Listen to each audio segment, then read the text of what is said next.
Hello mga students, allow me to discuss this with you, and this is about the objectives and phases of operational audits. Actually class, no, hindi naman na po ito bago sa inyo. Kasi especially pagdating dito sa phases of operational audits, yung concept is the same doon sa independent audit of the financial statements. Except of course, 'di ba, ang target kasi natin dito is more of on the operational side. So, but in terms of the phases, papaano natin inuumpisahan yung audit, papaano yung audit proper hanggang sa dulo, no, sa reporting, parehas lang naman. Meron lang siyempre differences because iba naman yung mga targets nila. Now, consider this class, no? Remember this one. Sa isa kong video lecture, in-explain ko sa inyo on a summary yung differences ng financial audit, ng compliance audit, and then the operational audit. And for the purpose of our subject, kung para saan itong nire-record ko sa ngayon, ang target kasi natin ay itong operational audit, di ba? Alright, so dito tayo, no? Sa pinakadulo. Now, because we are dealing with objectives of the operational audit, di pag-usapan natin muna. Ano ba yung mga objectives na ito? Kasi kung sa financial audit, ang established criteria natin ay mga standards, no? Financial reporting standards. Okay, pagdating sa compliance audit, laws, regulations, and contracts. Paano naman sa operational? Kasi ang sinasabi dito, objective set by the board of directors. So ibig pala sabihin, hindi ito wala tayong one size fits all na na established criteria or na objective. So it will really depend kung ano ang gustong malaman, ano yung gustong pagawin, ipagawa ng mga board of directors, no? Ng management. So let's discuss further ano tong mga objectives na ito. Now please take note that when we are defining the objectives of an operational audit engagement, it is really important na ma-lay down, mailatag natin kung ano ba ang objective natin. Sabi nga dito, it is an essential initial essential step para yung ating audit ay mailagay sa tamang umpisa at the right start, right footing for success. Kung wala kasi tayong may linaw na objective, ano ba yung gagawin mo? Bakit ka nag-audit? Masasayang yung oras. Hindi lang masasayang yung oras mo. Kung hindi, yung oras mo kasi, tantamount yan sa pasahod na binibigay ng management, ng company, at economic resources yan. So nagsasayang tayo ng resources, nagsasayang tayo ng oras, no? Hindi ko na-highlight ito. Kasama yan, yung money. Wasted time and money. Frustration for all involved. Kasi, para kang meron kang ginagawa na wala kang direksyon, hindi mo alam kung para saan yung ginagawa mo. So, maaaring ma-frustrate yung management. Mapagalitan ka pa. Okay? Baka mamaya, palitan ka pa. And damage to the reputation of the internal audit function. Kasi remember class, when we are talking of internal audit, ito yung ating mga pulis sa organisasyon na sumisita sa atin, dapat ganito yan. Okay? Especially when we are talking of operational audit, ang tina-target kasi ng mga audits na yan is, are there any recommendations or suggestions para ma-improve yung operations? So, kumbaga, ito yung mga fault finder, naghahanap ng mali. Ito minsan yung isa sa term na ginagamit para i-define yung mga auditors, para explain sila. Yung mga auditors, mga fault finder yan. Naghahanap yan ng mali sa'yo. Imbes na yung mabuti, yung nakikita nila, yung mali. Well, may katotohanan naman yon kasi yun yung trabaho ng mga auditors. Mapa-external man yan, internal compliance, operational. Gusto kasi natin na maging maganda, maging maayos yung operasyon. Okay? Maging maayos yung negosyo. So if we can identify areas for improvement, we will identify them. Okay? So yun kung hindi naman natin ginagawa ng mabuti ang ating mga trabaho as internal auditors, no? Operational auditors, madadamage yung reputasyon ng internal audit function. Kaya kinakailangan i-define natin ng mabuti yung ating mga objectives. Now, ano ba yung mga objectives ng internal audit or ng operational audit? Ito makikita po ninyo dito is yung ilang mga considerations, ilang mga factors na nagda-drive sa mga operational audits, bakit ginagawa ito. Now but first of all, we must determine whose objectives the engagement is intending to address. Kasi tandaan ninyo, bilang mga internal auditors, we are part of the management. And ano ba kasi yung target natin? Ano ba yung objective natin? Kanino ito naka-address? Okay? So, we should determine para kanino. Okay? Yung ating ginagawa. Internal audit should be careful not to define the objectives unilaterally. Okay? Kasi magkakaiba yan. No? Depende sa ating intention, or kung yung sinabi ni management na eto gawin mo kasi meron siyang gustong makita, or because of the following yung mga makikita ninyo mamaya. Okay? So, hindi pwede na sabi ko nga kanina, one size fits all.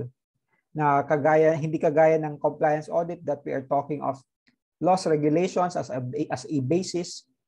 Pagdating naman sa financial audit, yung mga standards as a basis.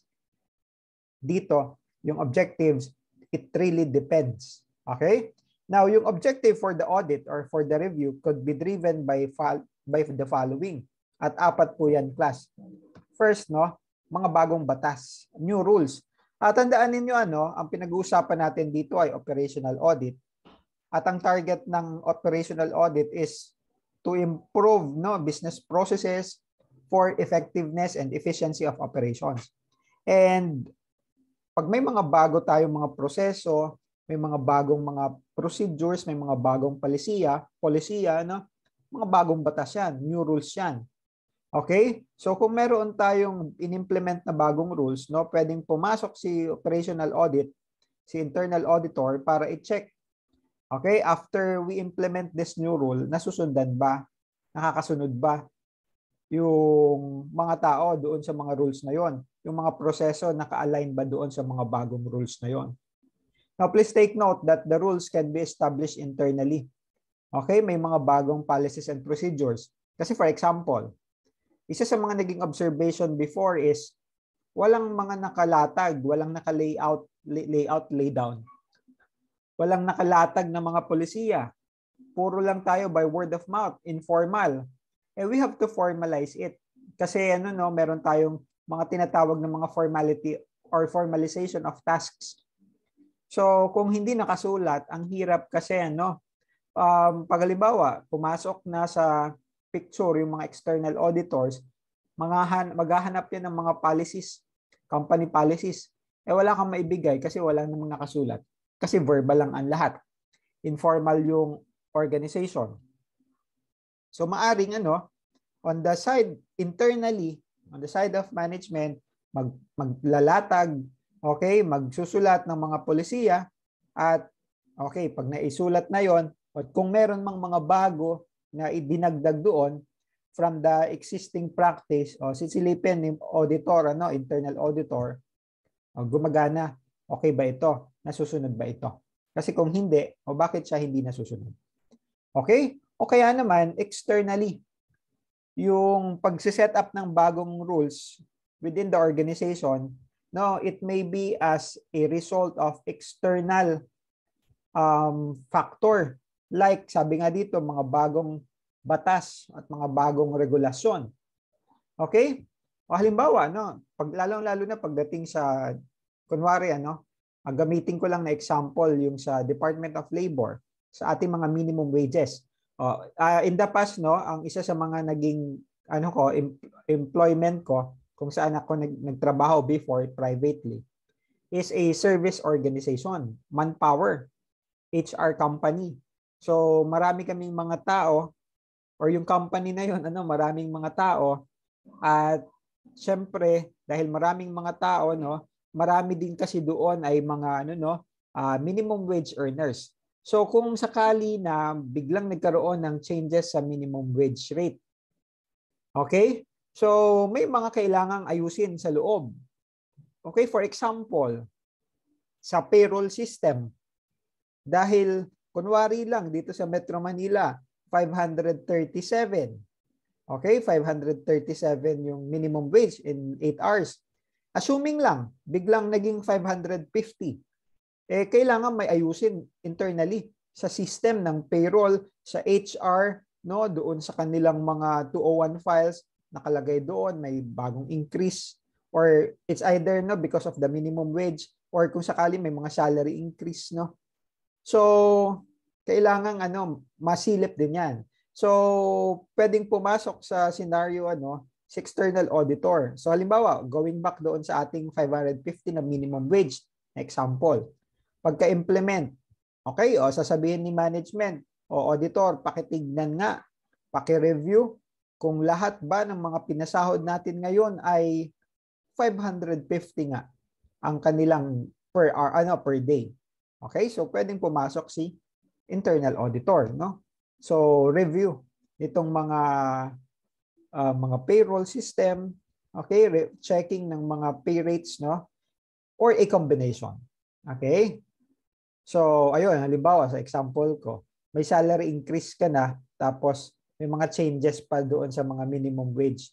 Yung iba pala, hindi naman subject sa minimum wage pero may mga salary increase so kailangan baguhin din. So either internal or external, okay? Yung mga pagsiset up ng mga bagong batas. And that could be the objective or factor affecting yung mga objectives bakit natin ginagawa itong audit na ito. What else? Ito, poor performance. Inefficiencies, waste, rework, or complaints from customers and vendors may trigger management involving, resulting in the request to have the matter reviewed by the internal audit.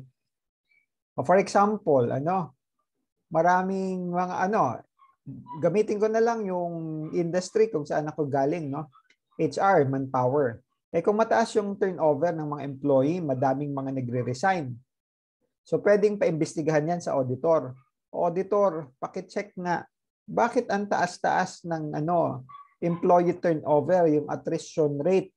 Bakit laging nagre-resign yung mga tao? May problema ba tayo? Okay? So papasok si auditor para i-cater yung request ni management. O kaya naman, you are into a service provider or sabihin natin manufacturing. Tapos ang daming mga wastage, ang daming mga reworks, Ang daming mga inefficiencies. So, syempre, kapag meron tayong mga inefficiencies, waste, reworks, dagdag gastos yan on the part of the company.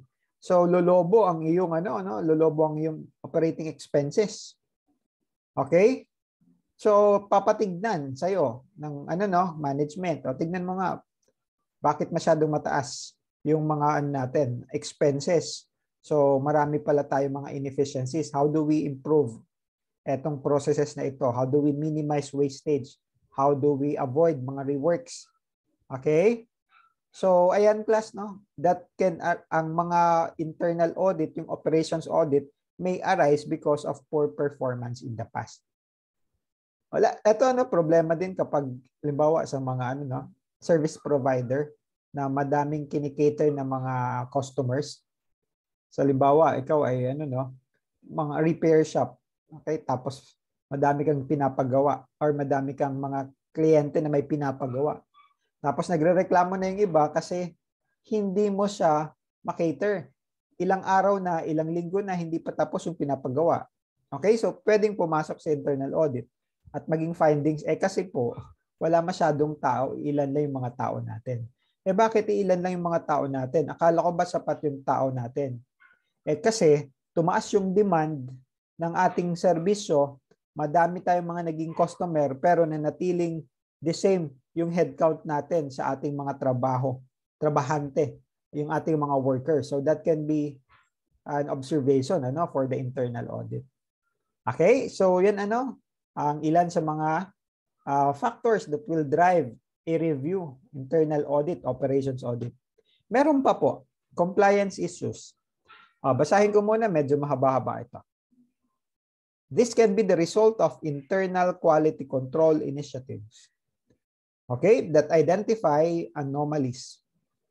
In the case of regulators and inspector reviews that identify instances of non-compliance at other organizations, the internal audit department may investigate conditions at their organization to determine if a similar problem exists at home, help to monitor the situation, and verify that follow-through or corrective actions take place in anticipation of future additional compliance reviews by external parties.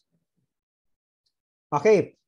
So halimbawa, merong isinabatas, okay, na kinakailangan i-follow, kinakailangan i-implement sa organization.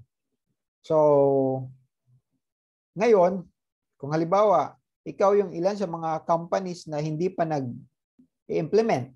Tapos nakita mo yung ibang mga competitors na kapag implement na at meron silang mga naobserbahan na mga problema, okay, na existing at the organization, at the competitors' organization.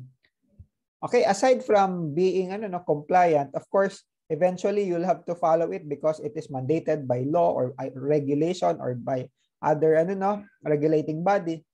Pero maaring gawin mo ito because nakita mo sa ibang organization na similar yung industry mo na may mga ganito silang nagiging problema. So, pwede mo yan ipagawa sa internal auditor mo para malaman sa ating kaya may ganitong problema din kaya tayo. Okay? Para kung sakali man na mayroon talagang problema din on your department, on your company, we can do corrective actions. Okay? Kung wala pa namang problema na lumulusot, we can do preventive actions. Okay? So para eventually pwede na tayong sumunod, maging compliant na doon sa gusto ng batas or kung ano man ang pinapagawa.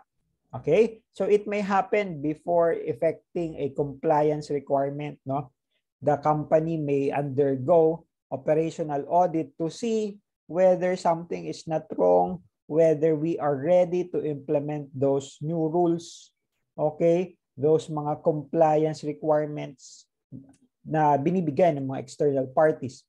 O kaya naman, minsan, ito just to emphasize, in anticipation of future additional compliance reviews by external parties. Kunwari, ikaw ay isang kooperatiba. Okay? And then, may schedule si CDA, Cooperative Development Authority.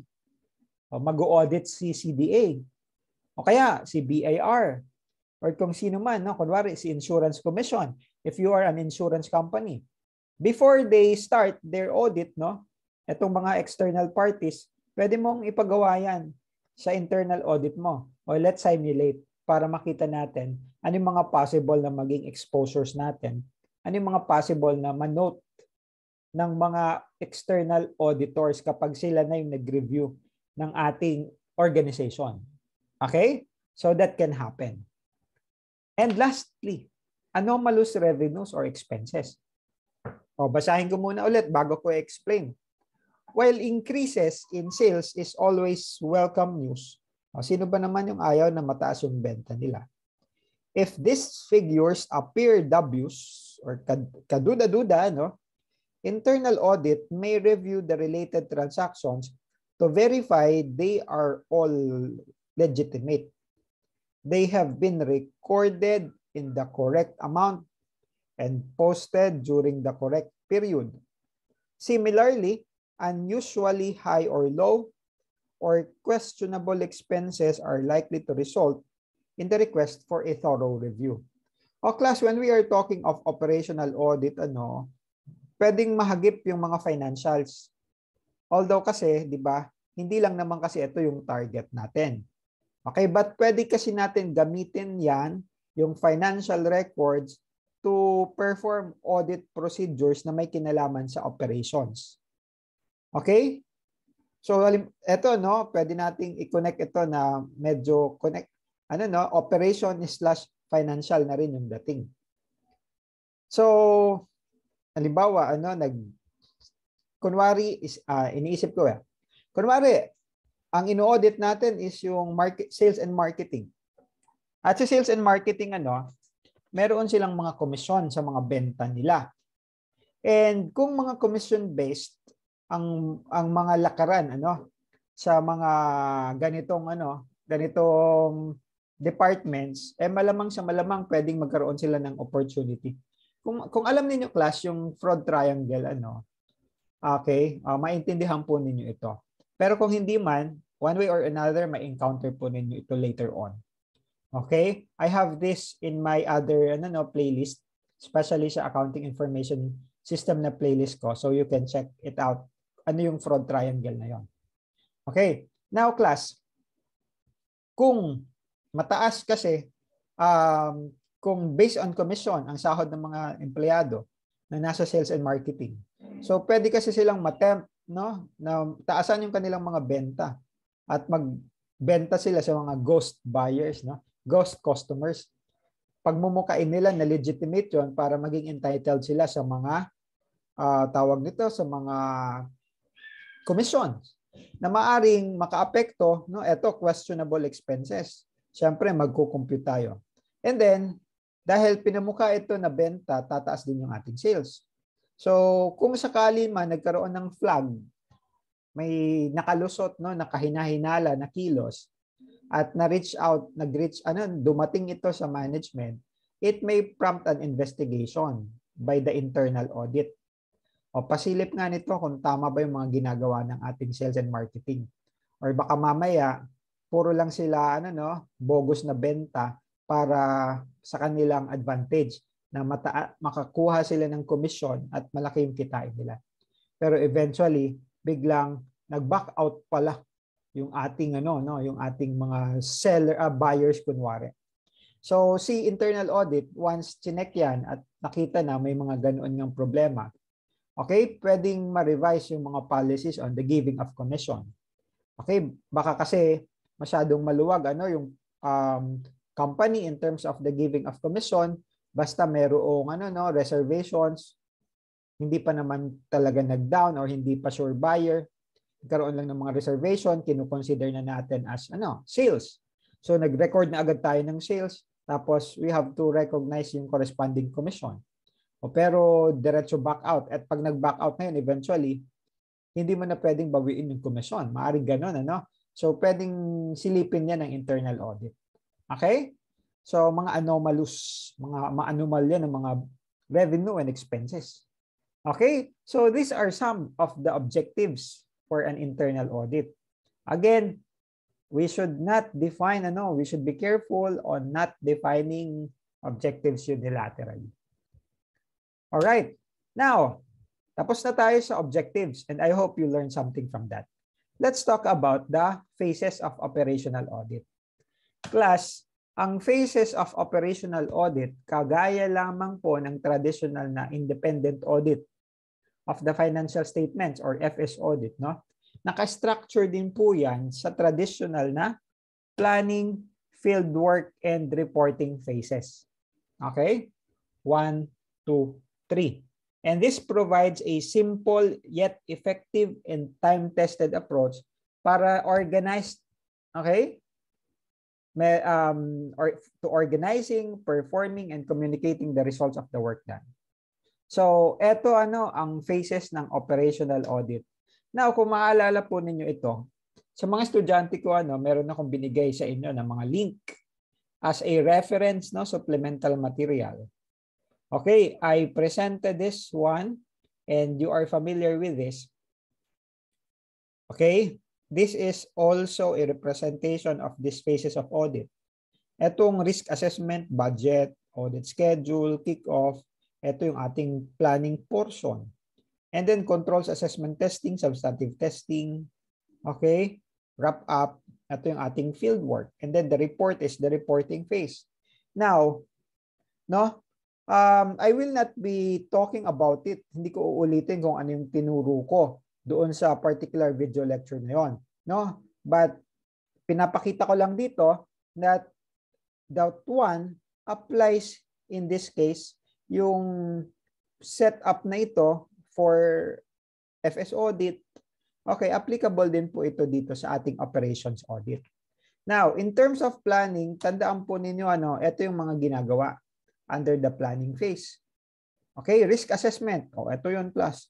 Risk assessment, no? Scoping. Pag sinasabi nating scoping, we have to identify ano yung i-audit natin. Kasi hindi naman lahat, okay, ay kinakailangan i-audit. Kung ang ino-audit lamang, halimbawa, operations audit tayo point of view ng operations audit. Kung kailangan mong i-audit yung mga mga tao sa warehouse in terms of the receiving ng mga goods, okay? At tama ba yung proseso nila sa pag-receive ng mga goods coming from deliveries? Kung marami kayong warehouses, sabihin na natin 5. Pero ang kailangan lang i-scope ay yung warehouse number 1. So, scope in natin yung warehouse number 1, scope out yung 4. Hindi natin kailangang i-audit yung iba kung ang particular na audit natin is for the warehouse 1 only. Okay, that is scoping, Budgeting. Pag budgeting, we are not only talking of money here, but we are also talking of time, yung mga resources, yung mga tao.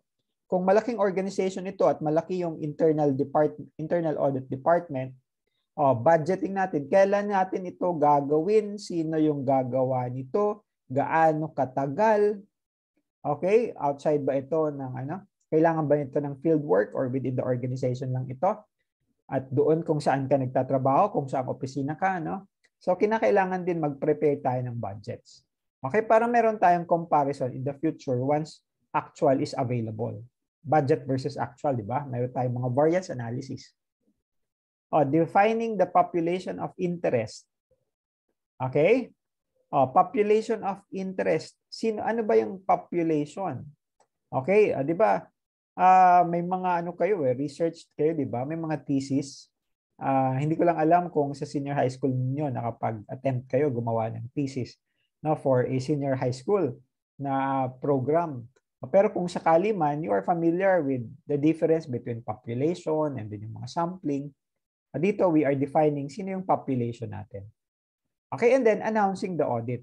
Etong announcing the audit, ang pwede natin equate is etong kick-off. Kasi sabi ko nga sa isa kong discussion kung kailan ko ito in-explain or kung saan ko ito in-explain.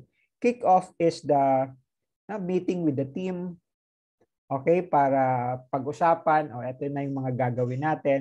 And of course, normally pag nagki-kick off, kasama na rin dito yung kliyente to set the expectation, to let them know ito yung mga gagawin ni auditors. So kung tayo, internal audit yung perspective, meeting with our department na target of the audit and telling them, mag-audit kami, ito yung mga kailangan namin, ito yung mga gagawin namin, ganito katagal. Okay? So that is also your kick-off. So that is the planning, Okay? Next, field work. Pagdating naman sa mga field work, ito yung mga kailangan ninyo diyang tandaan. Yung types of audit, evidence, or yung mga audit procedures natin, Kasi yung mga audit evidence natin, it's coming from the audit procedures na ginagawa natin. Okay? And then yung mga working papers, yung documentation, audit documentation, kasama na yung mga flowcharts and internal control questionnaires. Class, if you are my actual student, and chances are, if you are watching this, you are my actual students, meron ako mga instructions sa inyo about this one. So, pakitignan po doon sa mga platform natin kung ano yung additional instruction ko to explore further on this audit evidence, yung mga audit procedures, and then the working papers. Especially when we are talking of these different audit procedures where the audit evidence is obtained. Okay? Itong inspection, observation, inquiry, confirmation, computation, or recalculation, at mga analytical procedures, Kinuha ko po ito sa isa kong video lecture. Okay? You may consider checking this out, no? Ang video lecture title, if you are not my actual student, wala kayong link. Ito yon, ano, general approach when auditing financial statements. Para hindi ko na ilagay yung link dito sa taas. 'Di ba kasi yung iba, no, may mga cards. Kaso I don't want to do it further. Ayoko masyadong technical, no? Pati doon sa mga paglalagay ng mga related links. So, nilagay ko na lang yung video lecture title if you are interested. Pag inopen nyo yan, puntahan nyo na diretso sa mark na 6 minutes and 39. Okay? So, doon ko diniscuss itong mga audit procedures. Ano yung differences nitong mga ito? Okay? And kindly relate it, kindly compare it doon sa ating materials. If you are my student, no? Yung material na ginagamit natin, yung kay Hernan Murdoch. All right? So, yan class, ano? And then last, reporting. Okay? Pagdating sa reporting, ano ba yung mga kailangan ninyong i-report? Ano yung mga findings natin? Paano natin ito ipe-present? Ano yung format? Okay? Please take note, no? In terms of the audit findings, kasi ang report natin will be your observations. Sa operational audit, ano yung mga recommendations mo? Ano yung findings mo kung saan nagbase tayo ng ating mga recommendations? Okay? So, eto, no? Pinick up ko lang doon sa reference book natin. Meron tayong attributes of effective audit findings, criteria, condition, cause, effect, recommendation. Sa criteria, what was expected? It consists of what should exist or occur. Sa condition, what actually exists. Okay, what the auditor discovered as a result of the performance of the audit. Sa cause, the reason the condition exists and why is it different from the criteria. Auditor should focus on the root cause of the problem and avoid focusing on the symptoms. Dito, no, root cause instead of the symptoms. Because when there are symptoms, it's because may mga dahilan yan. Hanapin natin yung reason, yung cause. Okay? Kasi even though we observe, we identify the symptoms, if we cannot correct, no, we cannot identify what caused it, no, yung mga root cause, uulit at uulit lang yan. Yung effect, also referred to as the consequence, no? It consists of the impact of the condition. Anong impact nito kapag hindi natin ito na-correct? And then, our recommendation. Anong gagawin natin? Okay? Para ma-correct yan or ma-prevent it from happening again. So, ito yung magiging guide natin. So that when we present the report, it is, worthwhile, kapaki-pakinabang. Kasi may proper order, may format, no? O remember, etong criteria, this is our established criteria. Ito yung objective set by the board. Ano ba yung ating criteria? And once we identify the criteria, ano kasi yung nangyayari ngayon? Okay? Kung iba yung nangyayari ngayon, bakit kasi nangyayari yan? Okay? At anong epekto nito kung patuloy yan magiging ganyan? Okay? And then, anong gagawin natin? Alright? So, yun class ha. Ito naman yung importante pagdating sa reporting. Pagdating sa management for mga operational audit, wala naman tayong template dito. The template may be different from organization to organization. Kung ano ang gusto ng management. For example, before, I was reporting directly to the president, and because this is a private family company, so reporting ako directly because I was the corporate internal auditor. So reporting ako directly kay president, no? And kung ano yung gusto niyang makita, yun yung ipe-present ko.